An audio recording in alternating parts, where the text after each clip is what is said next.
Hello Kathden fans! Kathden pupunta ng Antarctica or Iceland mga. Nagulat ako dito mga kasembreros. Yan ang isa sa ating mga main items mga kasembreros. Pero update muna tayo. Bago itong sikhayan kasi nandun na si Alden, no? May mga videos at saka pictures na tayo dito sa Sikhayan Festival sa Santa Rosa, Laguna.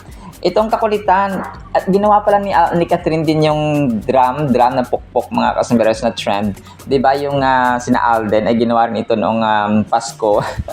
Noong kanta ni Whitney Houston na and tapos dapat bago yung enday ay dapat makapatiming dapat yung pukpok mo sa drum or so si Ma'am Catherine hindi ang kulit niya dito kasi hindi siya timing. Si Alden, ang galing ni Alden, no? Siguro pag ginawa nilang dalawa to sa personal talaga. Parang bata na naman ang dalawang ito mga kasembreros. Sina Alden at saka si Ma'am Catherine. So nagulat ako dito kasi doon sa may Someone Someday nila. Parang inisip ko talaga doon, parang Thanksgiving party na nila yun. Yung videos na share natin kagabi na parang nasa bar sila na pinagshootingan nila mga kasembreros. Kasi parang freestyle naman yung doon. Parang wala akong nakitang camera doon sa maya Someone Someday nila kagabi na parang nag-inuman sila na parang social lang ba nakikipag-socialize lang mga kasembreros ba. So ganoon lang siya, hindi siya yung tipong parang walwalan or so on mga kasembreros kasi parang lahat naman sila kahit na sila mahahayan doon mga kasembreros.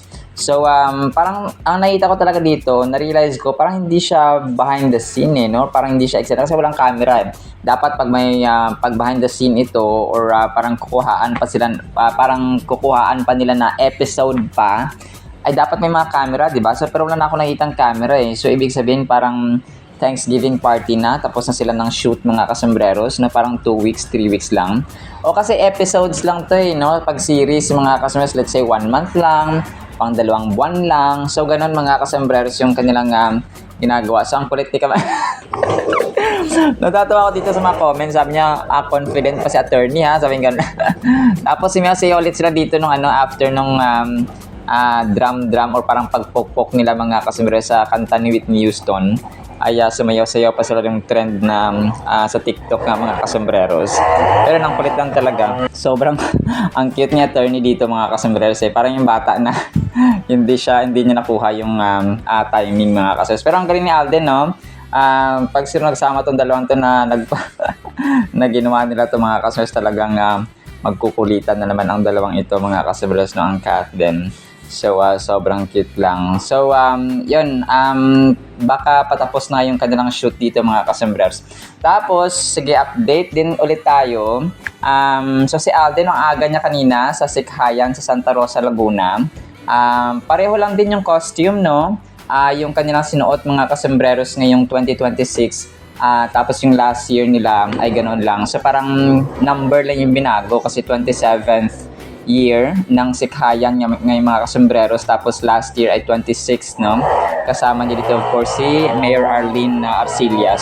So syempre of course no, si Alden ay picture sa maraming gustong kumaway at saka makapagkumusta sa kanya.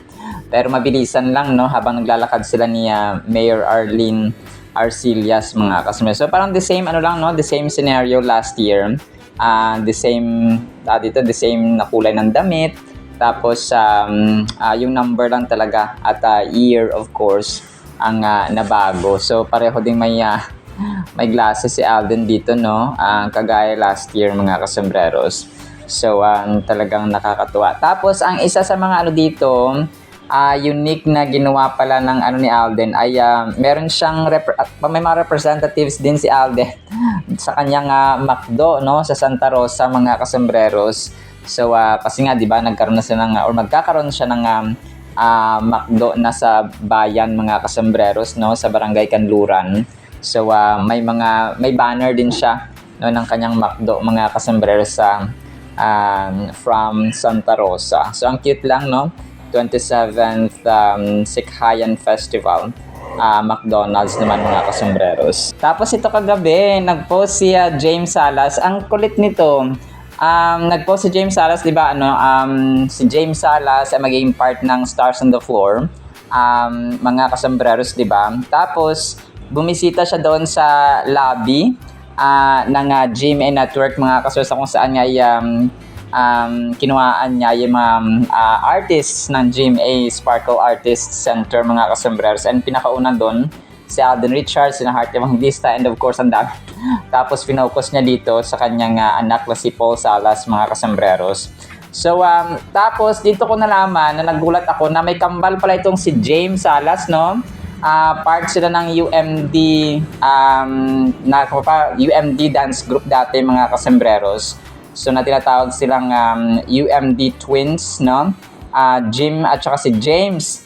So, akala ko kasi, sabi ko parang sa dulo kasi ng video, yung dalawa sila, mga kasambreros. Nakita ko dito sa may pinakadulo ng video na ba't parang magkamukha tong dalawa. Tapos pareho pa sila ng suot, mga kasambreros, no? Tapos si Paul Salas, ayan doon din, no? Parang sinamahan yung kanyang papa, of course, mga kasambreros.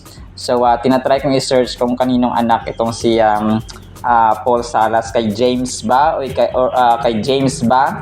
Or kay Jim, mga kasambreros. So, yun. And ang confirmation ay si Jim. So, si Jim Salas yung kanyang tatay, mga kasambreros, no? At saka si Michelle Sulinap ang kanyang nanay. Okay. So, si Arthur Sulinap na asawa ni Rochelle Pangilinan at saka si Michelle Sulinap ay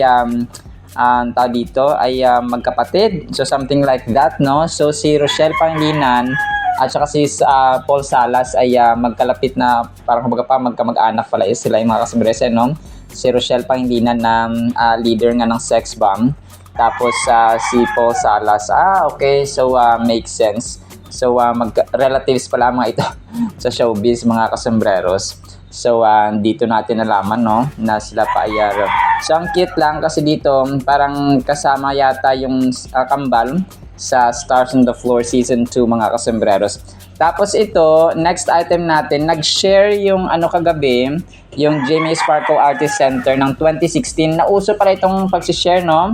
Naging trend itong pag-share ng 2016 photos online or sa social media, mga kasambreros. So dito ay nag-share ang GMA Sparkle Artist Center ng kanilang mga artista ng throwback photos, mga kasambreros, 2016, and kasama dito, of course, si Soiti, mga kasambreros. So siya yung pinakauna siguro pinag-submit sila ng pasa kayo ng 2016 photos niyo kasi i-compile natin. So sabi ng management ng GMA Sparkle, no? Tapos ito na yung kanilang ginawa.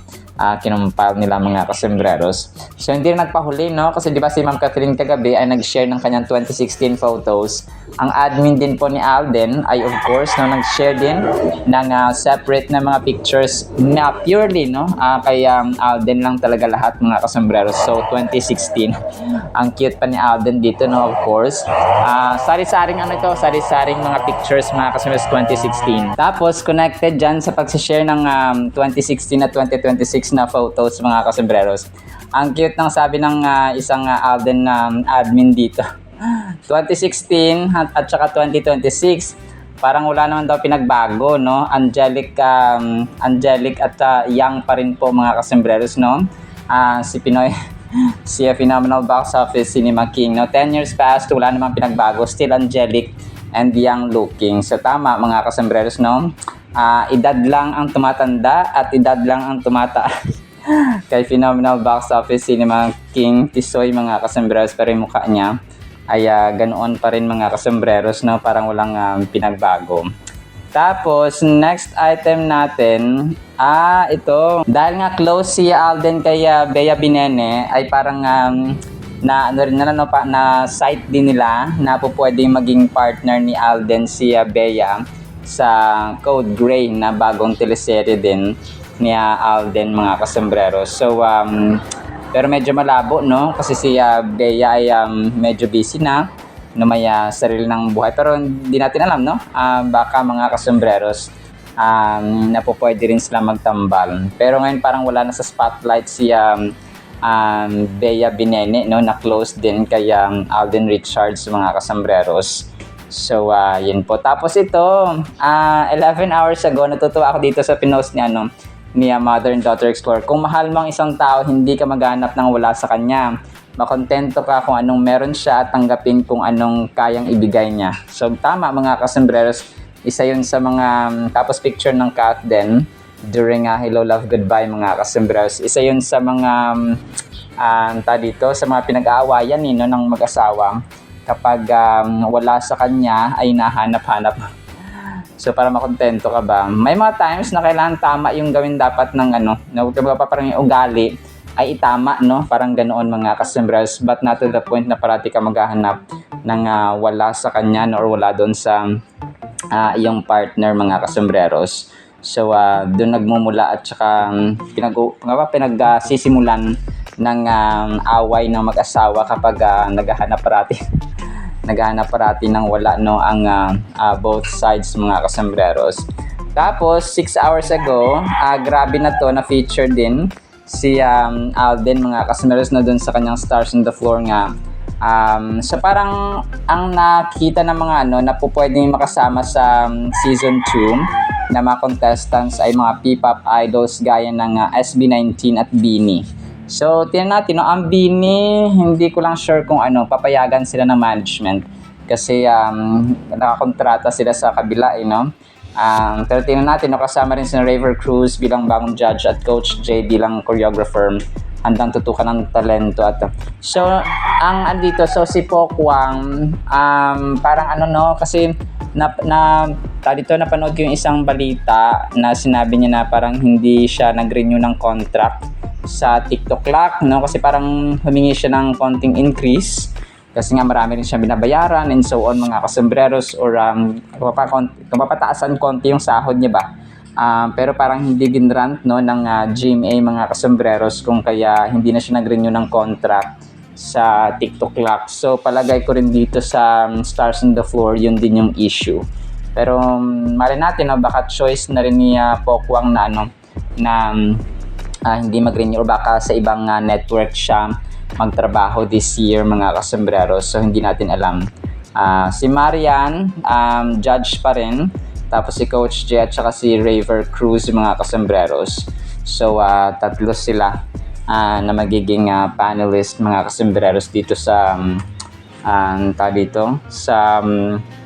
Stars on the Floor Season 2 mga kasombreros.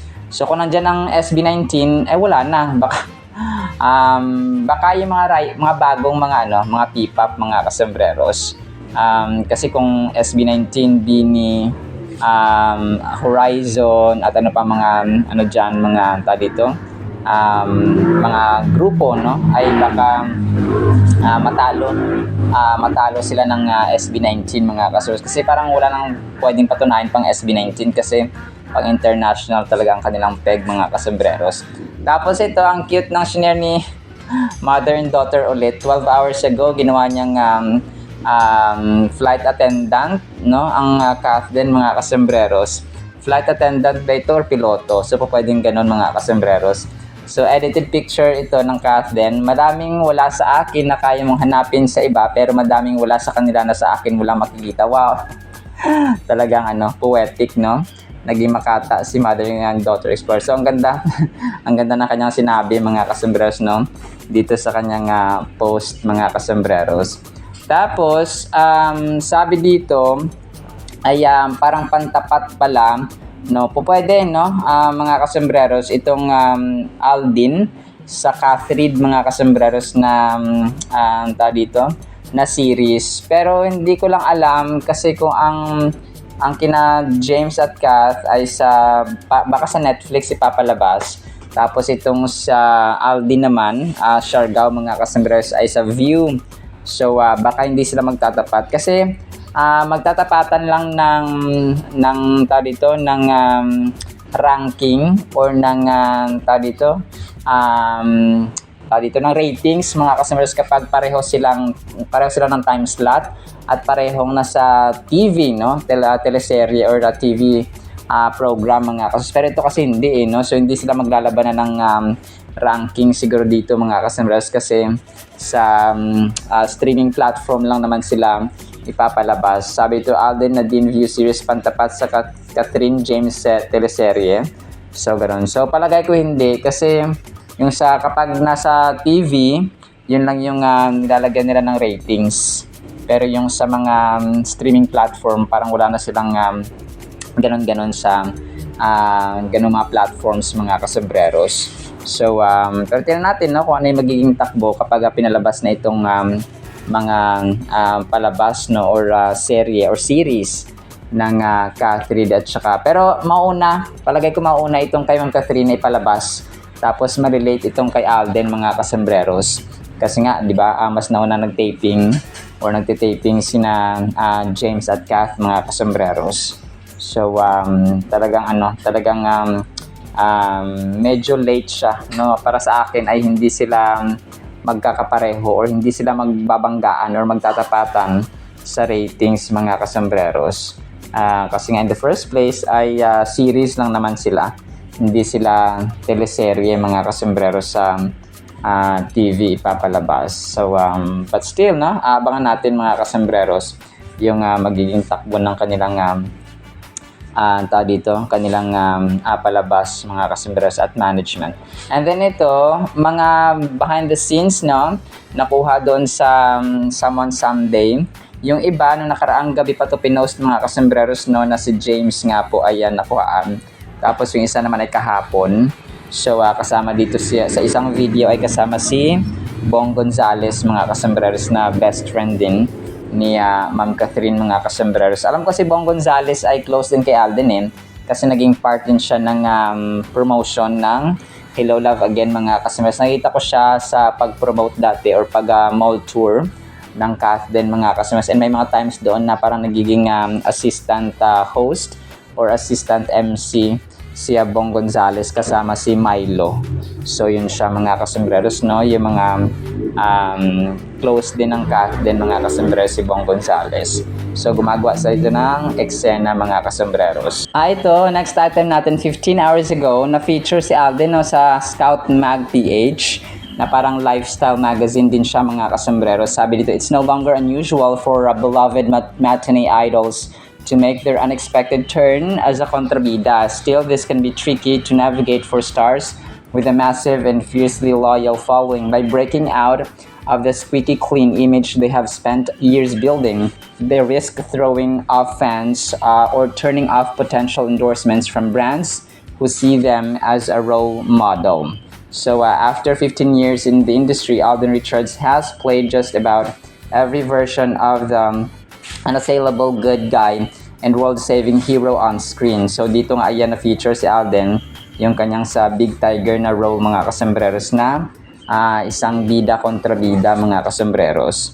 So nagulat ako dito, no, sa Scout Mag PH, mga kasembreros, na isang lifestyle magazine din. And nung in-stock ko yung Scout Mag PH, walang mga likes na yung post nila. Yung kay Alden lang talaga yung maraming likes, mga kasembreros. Alden Richards wants to be the bad guy for once. Tapos ito na main item natin, mga kasembreros, Antarctica at saka Iceland, na kagabi medyo nalito pa ako kasi si Ma'am Catherine pala, nagkaroon pala sila ng shoot, no, dati 6 years ago. In-upload niya sa kanyang YouTube account, mga kasembreros, na nagkaroon pala sila ng bakasyon. So hindi pala New Zealand, no, itong sinasabi kong parating New Zealand. So nagkaroon pala sila ng photo shoot dati sa Iceland, tapos ng Mega Magazine, mga kasembreros. Tapos nagulat ako dun sa interview, di ba, ni Alden, na sabi niya na tinanong sa kanya bago yung Pasko, bago yung New Year, bago yung pagpunta nila sa dito sa Amerika ng kanyang pamilya, mga kasembreros. So dito ay parang parang napag-connect ko yung yellow, no, mga kasembreros, na kung saan ay Kathnel pa dati. So hindi pala siya yung hindi pala siya Antarctica, pero napag-connect ko dito yung parehong yelo, no, parehong malamig na lugar. Kasi nung tinanong si Alden kung ano yung lugar pa sa mundo na gusto niyang bakasyonan or mag-spend ng Christmas, mga kasembreros, no, and ang sagot niya dito sa 24 oras ay Antarctica, no. Parang unusual siya na you will never expect, no, at walang pwedeng mag-expect mga kasambreros ng ang tawag dito, na magpunta doon at saka magbakasyon mga kasambreros. So, tapos nga, sabi niya sa Antarctica mga kasambreros. So, parang unusual lang. And yung si Ma'am Catherine pala, Iceland, no? So, parehong malamig kasi kung kaya napag-connect ko na, pwede silang pumunta ng Antarctica or sa Iceland mga kasambreros. Pwede silang bumalik doon kasi medyo nakapunta na si Ma'am Catherine doon mga kasambreros. Pero during Kathniel days pa yon mga kasambreros, of course, no?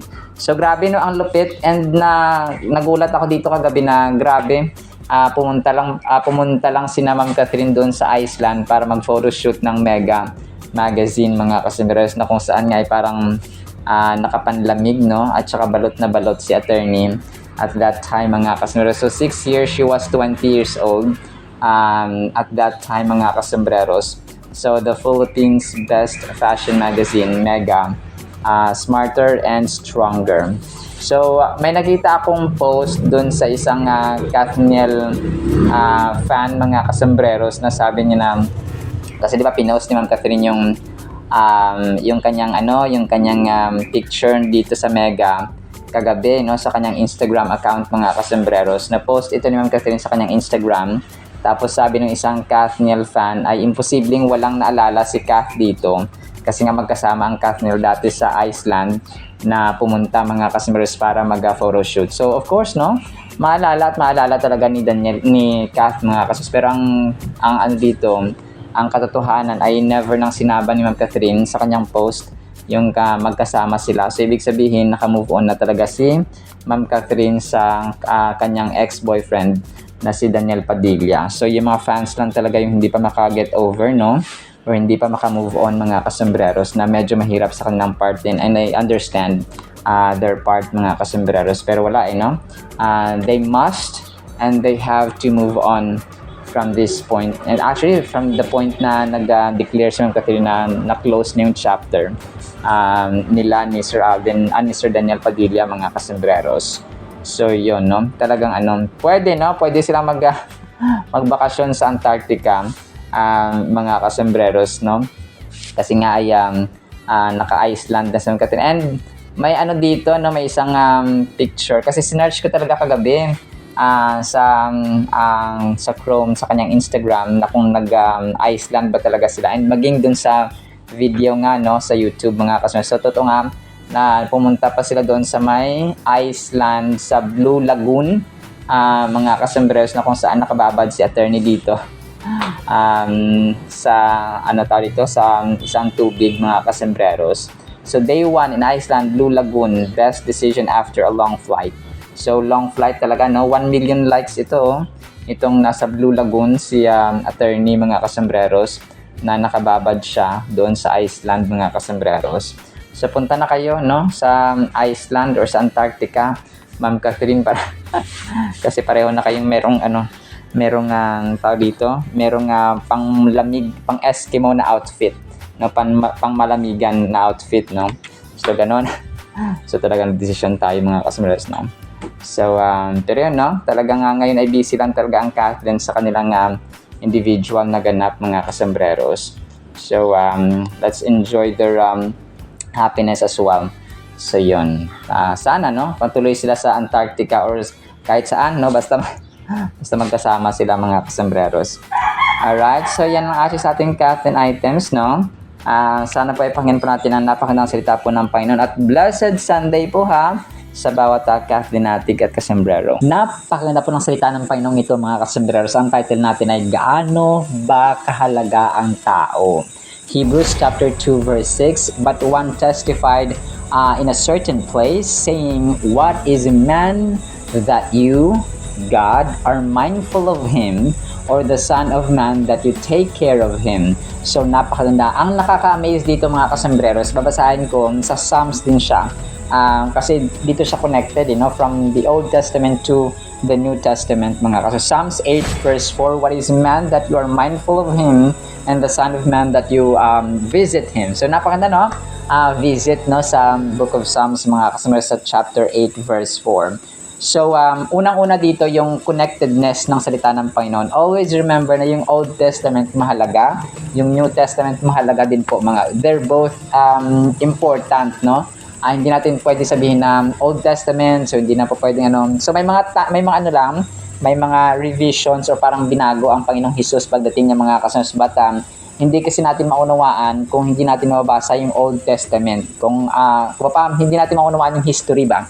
May mga historical context kasi na dapat natin, or historical background na dapat nating malaman from the Old Testament down to New Testament, mga kasubas, para malaman natin kasi dito may mga David, no, mini-mention sina David, sina Solomon, and of course yung verse natin dito. So kung hindi mo babasahin ng Old Testament, magtataka ka kung sino si David, sino si Solomon, sino yung mga prophets, no, sino si Isaiah, and so on, mga kasembrers, Ezekiel, no. So yun siya, kung kaya napakahalaga po ng pagbabasa ng Biblia. So dito ay napakahalaga ito, mga kasembreros, kung tayo minsan na question natin yung ating worth. May halaga ba ako sa asawa ko? May halaga ba ako sa anak ko? May halaga ba ako sa magulang ko? May halaga ba ako sa kapatid ko? May halaga ba ako sa kapitbahay ko? Kung minsan we question our worth. We question our value, mga kasembreros. So ito isa sa mga mga pakana, isa sa mga gawa ni Satanas, mga kasmeros, na ang tao nag-self-pity, kinakawaan niya sarili niya, mag-inject si Satanas, kawaan mo sarili mo, ganyan.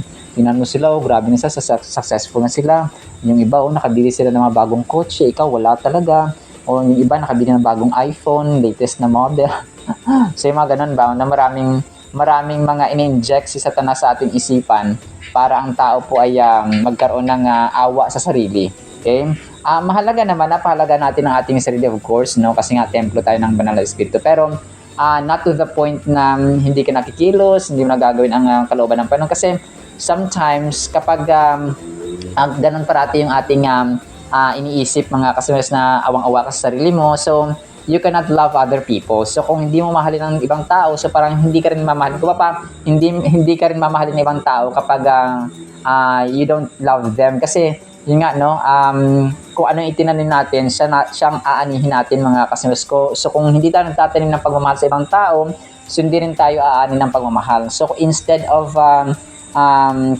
waiting for other people to do kindness, to act love, no, to be fruitful, be productive, be merciful, be helpful, so dapat tayo yung mag-initiate, mga customers, bilang mga anak ng Diyos. Kung wag nating antayin yung ibang tao na sila yung unang gumalaw. Kasi parang dapat proactive tayo, mga kasembreros, or may initiative tayo na sa atin mismo magmumula, mga kasembreros. So dito, talagang powerful reminder ito, mga kasembreros, sa atin na nag-highlight ng incredible authority at dominion ng Diyos, mga kasembreros, over all His creation, especially as humans. Now, we have been entrusted with the responsibility of stewarding and caring for the world around us. So, yung ating buhay ay may purpose, no? Yung purpose natin ay, of course, isa sa mga purposes natin, mga kasembreros, ay ginawa tayong tagapangalaga, no, ng ating pamilya, ng ating asawa, anak, kapatid, yung mga gamit, for example, na pinapaalagaan sa atin,